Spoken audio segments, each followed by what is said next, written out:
क्या आपने कभी सोचा है, अगर एक इंसान पूरी दुनिया जीतने निकल पड़े तो क्या होगा?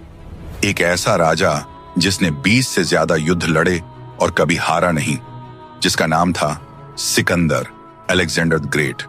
356 बीसी मैकेडोनिया, ग्रीस की धरती पर एक बच्चे का जन्म हुआ। यह कोई साधारण बच्चा नहीं था, इसका गुरु खुद था, अरस्तु, एरिस्टोटल। जी हां, वही एरिस्टोटल जिसने पूरी दुनिया को दर्शन और विज्ञान के पाठ पढ़ाए। सोचिए, एक ऐसा योद्धा जिसके पीछे ज्ञान का सबसे बड़ा समंदर खड़ा था। सिर्फ 20 साल की उम्र में सिकंदर राजा बना और फिर शुरू हुआ जीत का सिलसिला।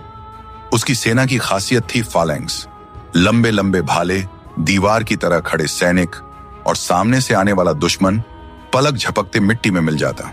सिकंदर ने ग्रीस, पर्सिया, इजिप्ट, अफगानिस्तान और फिर भारत तक का सफर तय किया। उसकी तलवार जब चलती तो नक्शे बदल जाते। सिर्फ 13 साल में उसने 11,000 किलोमीटर तक का इलाका जीत लिया।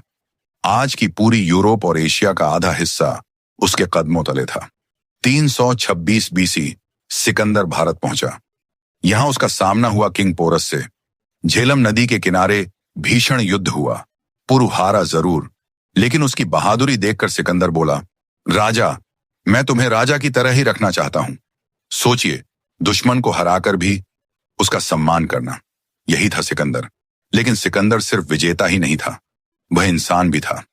अपनी कमजोरियों के साथ उसे शराब का बेहद शौक था।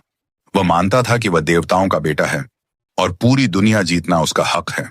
32 साल की उम्र में अचानक सिकंदर की मौत हो गई। कहा गया कि उसे बुखार, फीवर था।